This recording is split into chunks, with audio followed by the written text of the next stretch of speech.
What is going on, everybody? And in this video, we're providing you a state of the market and stock picks for February 9th, 2023. So if that sounds like something you're interested in, consider subscribing, as we do provide daily and weekly updates to get you prepared for the day and the week ahead in this glorious market. Now, today was another battle. The market is essentially waiting for something. What that is, we are not really sure. There's not really any positive sentiment in the market. There's not really any negative sentiment in the markets. Essentially, the market's just flat. Now we do have core next Tuesday, and so that will come out at 2:30 Eastern Standard Time, or 8:30 Eastern Standard Time. Excuse me, in the morning pre-market before the market does open. So is that what the market is waiting for? It very well could be. We do have jobless claims tomorrow. Again, some data sets are going to have a lot more strength, considering the way and the setup that Powell keeps reiterating that it is very data driven. So, with that being said, we're going to see what happens if the jobs report can move the market. Again, the big thing that's funny here is the non-farms and the jobless claims are way out of whack. So tomorrow might give us some insight into really how bad things are. Um, if not, the market may still be undecided on where it wants to go, and it may just wait. We may just chop. But essentially, between this 4,200 and 4,100 range until we see what happens next week. Maybe with another core, maybe people believe that it will still feed this thesis that uh, the Fed will pivot. Now, there's many phases into a pivot. First is the slow decline in increases, and then a second phase would be a pause, and then third phase would essentially be starting to pull off rates. Now, problem being is that Powell's iterated that even there is a decrease in inflation in some aspects. Other aspects, it has not even let up, and that's primarily rental units. Energy is starting to push back up as well, which is definitely not a good sign. And then you get these ridiculous jobless claims or non-farms that are absurd numbers. Where they're coming from, it really depends, because I'm hearing from some people saying that some companies are hiring a lot, but again, it shifts around. There's a lot of people that are laying off. Disney today did have earnings today. They did barely beat, but one thing to point out is that they are cutting 7,000 jobs um, on their payroll. So there's 7,000 more people. The question is where are all the jobs going? I know a lot of them are seasonal, and you do typically have those seasonal, but you do also have a lot of people that are doing travel and leisure that have been furloughed and they come back on. So it does give some insight into making it think that things are better than they could be. And again, if you want to tie in hours, the massive amount of hours that people are working 2 to 3 jobs to stay ahead, very well could be the problem. It really just depends on the area. And again, it depends on a lot of different aspects. So, again, right now, we are waiting. So, is it going to be the core that we're waiting for? Or are we going to wait for who knows what else? That's the next biggest potential pivotal data set dropping, aside from jobless claims, which typically every Thursday, it doesn't really hold a lot of weight, but it could be that pin that we're looking for. Now that we've just had Powell, Powell said we'll wait on data. What's the next biggest data set we got?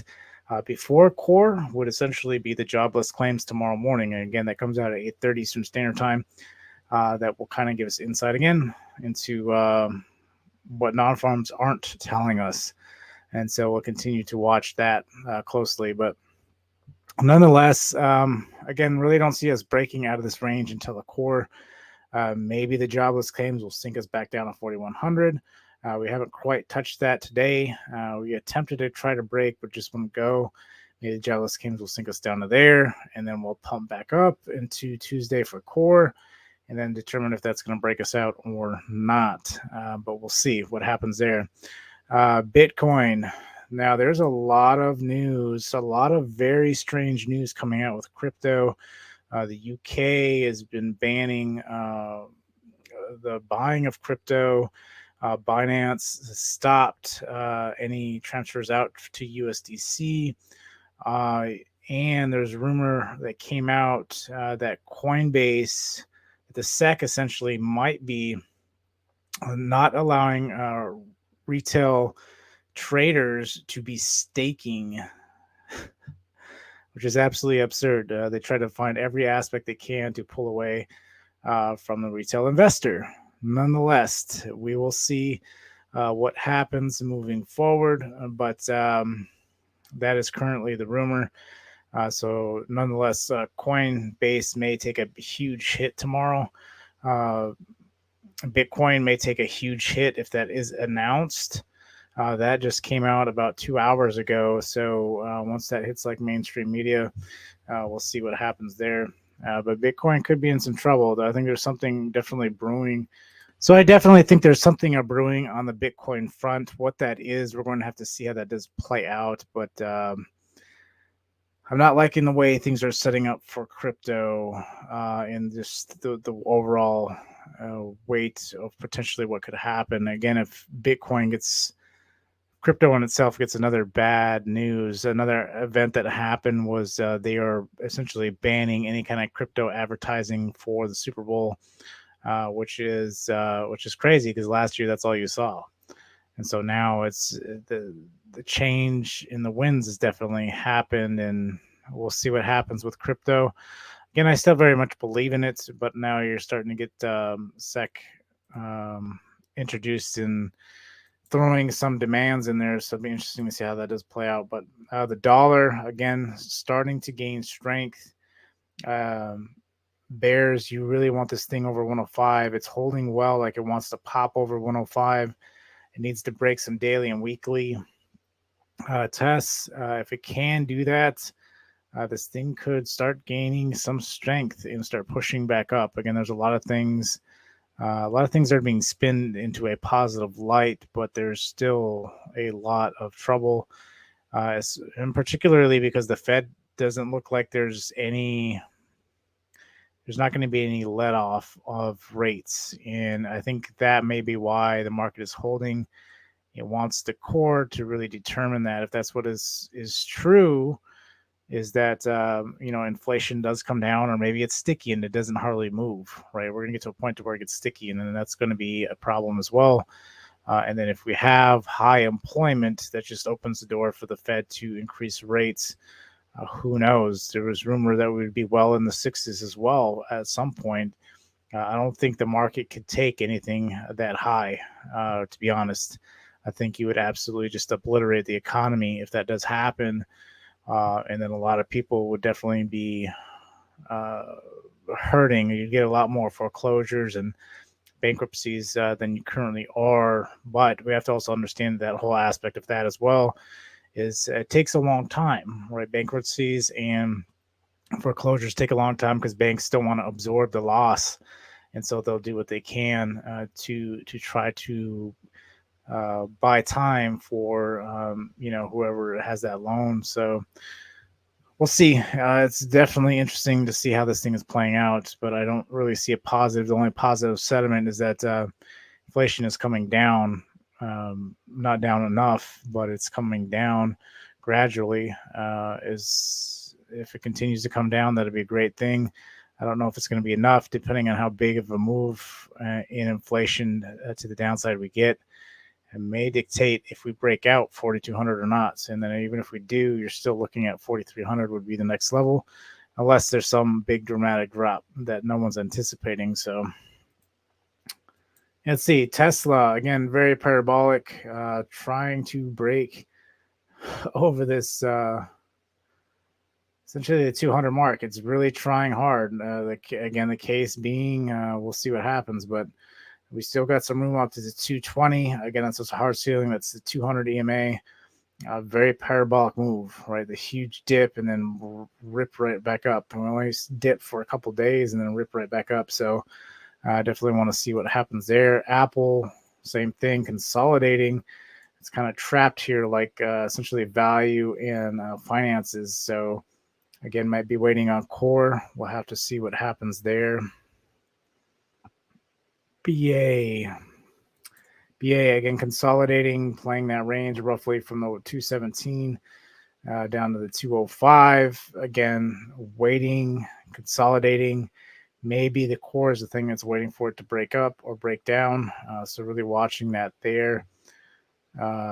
Banks are getting strong, right? With all these rate increases and everything, these banks are just feeding off that and making some crazy moves. Again, JPM needs to break out the 144 if you want this thing to continue to be strong. Again, it's made a parabolic move and hasn't touched back, which I don't like.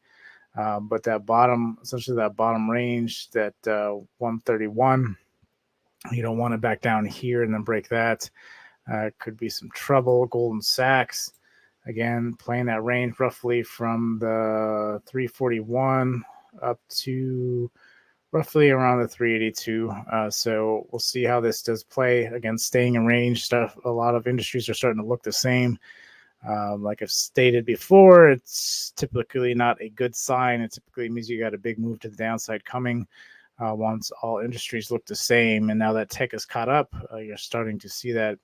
And now the news with coin will be interesting tomorrow. May want to watch this one. We've had an absolute parabolic move. So with that news that it's just dropping, it hasn't really caused much of a drop. Might actually gap down tomorrow. If we do find ourselves at the 62.59 mark, essentially the high side of this, could potentially drop all the way down to the $58 mark. Again, you got daily support there, so I'm not really sure how much of a landslide you'll get. But if staking is removed from crypto, that's going to be a big gut shot to crypto, nonetheless, and it pulls away a lot of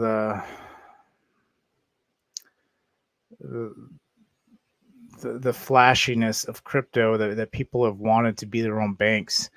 And so it'd be interesting to see if that does play out. If it does start to sell off again, crypto is definitely one to watch tomorrow and see how that news will impact. Right, it is rumor; it isn't actually said yet, but the market might freak out over that. Again, we'll see how overnight digestion of that does go, but we shall see. Nonetheless, that's pretty much what I got. So just waiting for something to happen. Like I said, the crypto move might be the move tomorrow. Aside from that, there isn't really much else going on. But we sit and we wait. You have to be very, very patient in this market. Don't force anything. There's no point getting in trades to the long side. Things need to prove themselves out for them to keep going. I think you're really pushing the paper for it to try to continue up, and it's a lot of cases for the downside, but we don't have any new bad news as well. All it would take is one bad core or monetary policy going 50 points on the next monetary policy, something along those lines, and the market would lose it, and then we would drop back down quickly at that point. So we'll see. We sit and we wait and we see. So with that being said, have a good one, and I'll see you guys in the next one.